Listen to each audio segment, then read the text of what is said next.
now. Morning, Jim. Good morning, Jay. Jim, today brought to you by the Green Mill in downtown St. Cloud. All right, Jim, so the Twins get a win yesterday in Milwaukee. They downed the Brewers 7-3. Big seventh inning, 3-run home run from Ryan Jeffers have sparked them. Your thoughts on the Twins picking up a victory yesterday? They need to swing the bats, and they did yesterday, and they won. Paddock was not great. He was inefficient. He's kind of struggled with nibbling and command, but he hung in there. He gave him a chance to win. So 4 of the 5 starters gave their team a chance to win. Varland wasn't great either, but he did, at least hand the ball off with the team within striking distance to the opponents. They just didn't score enough runs. So yesterday was more like a typical Twins game. Pitcher was good enough, bullpen was good enough, and they scored runs. Jeffers' 3-run homer, only their second home run in 5 games after finishing third in the major leagues in home runs last year and just pounding the ball second half of the season. So if this team swings the bats the way they're capable of, then their pitching should be good enough. Jim, do you think Chris Paddock is better as a starter or a reliever? I think he's a little bit like Varland in that he amps up and his stuff looks much scarier in short outings. Difference is I think he's a little more built to be a starting pitcher. So they're kind of the same in that they're probably both better as relievers, but I think the difference, the gap between Varland as a short reliever and as a starter is bigger than it is for Paddock as a starter and a short reliever. I think Paddock is probably more dominant as a reliever, but I also think he's a little more built to be a starter with pitch selection. That changeup. He's got a little more of a repertoire. Jim, just based on where the Twins are sitting right now, and you mentioned both Varland and Paddock might be better as relievers, is there a possibility that the Twins, as the season goes on, as long as they're competitive and they're competing for the division title, would it make sense that they would pursue a starting pitcher before the trade deadline? I would think so. A lot of things can fall into place there. If you're a good team, if the starting pitching isn't quite deep or good enough, or if you really do think that Varland is better in the bullpen, I think Paddock's just a starting pitcher. I don't think they're looking to move him.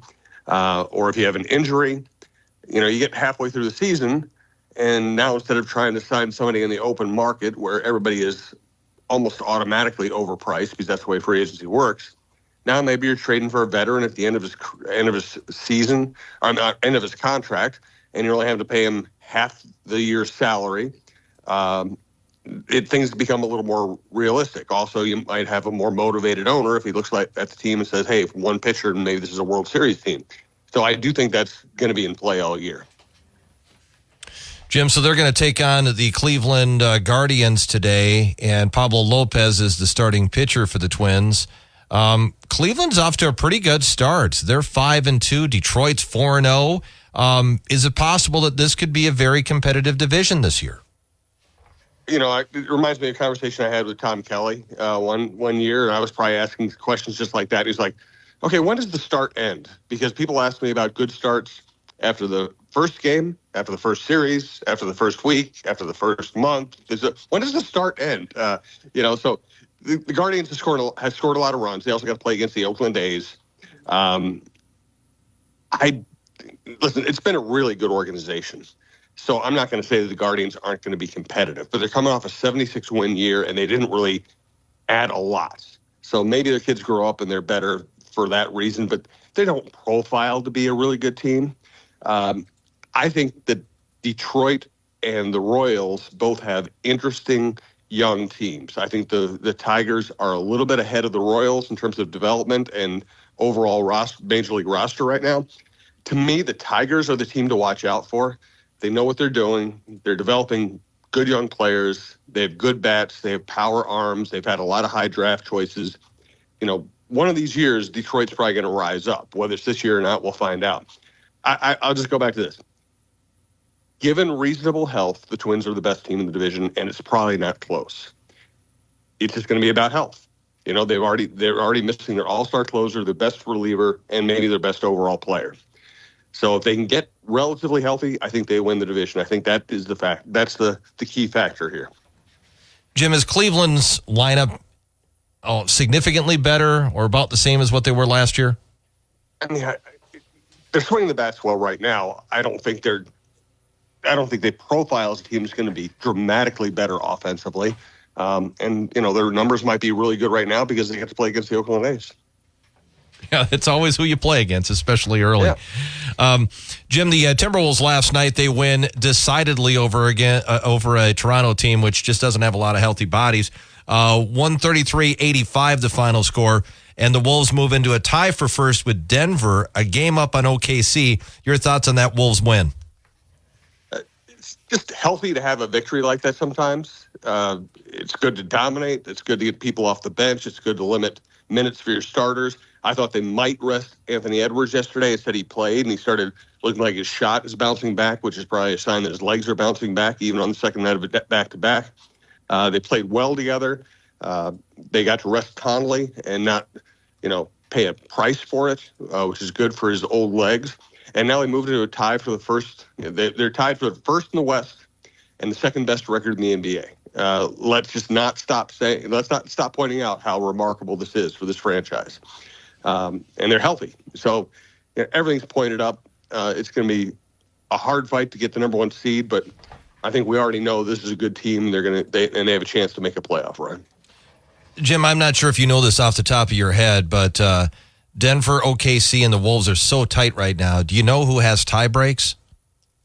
I really haven't looked at that yet. I could look that up and have that for you tomorrow. I just haven't paid much attention to it yet. I think there's one more game between Denver and the Wolves that will determine whether that season series is tied or whether the Wolves have a direct tie break with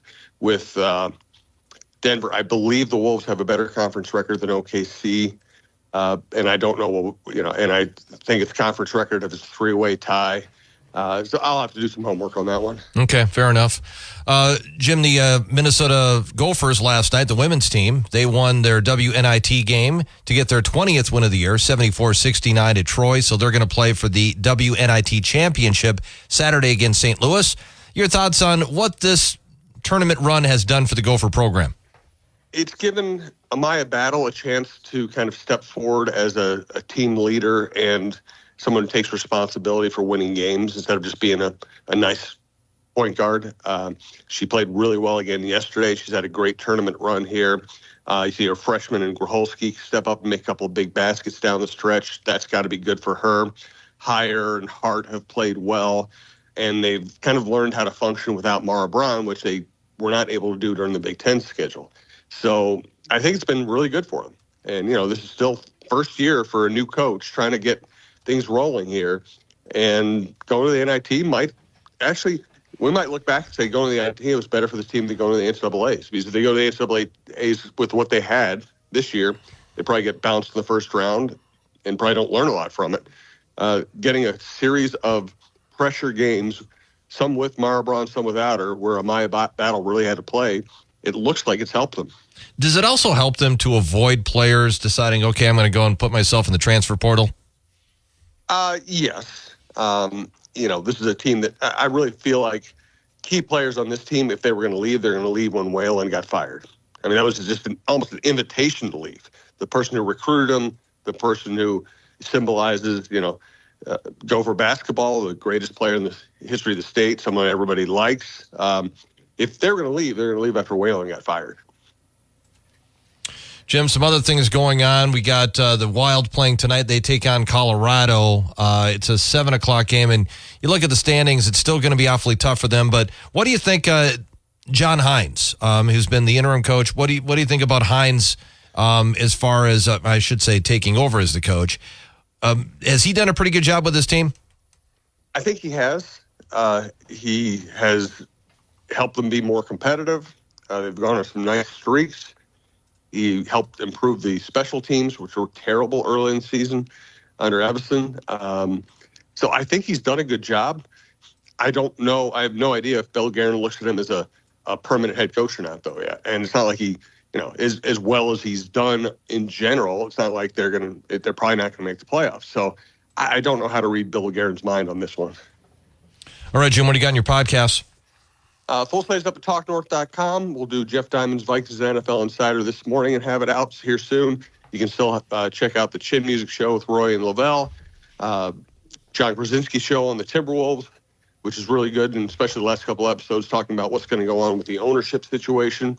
And the Viking Update show is up, as well as Mike Grimm's Go Gopher podcast, Dave Lee's music show, and Michael Russo's hockey show. Everything's at TalkNorth.com or on your favorite podcast app. All right, Jim, thank you. We'll talk to you again tomorrow. Thanks, Jay. It's Jim Souhan, Star Tribune sports columnist, joining us every weekday morning at this time. Follow him on Twitter at SouhanStrib. Check out his latest column in the Star Tribune or his podcast at TalkNorth.com. Jim, once again today, brought to you by the Green Mill in downtown St. Cloud. Next on WJON, World and National News from ABC.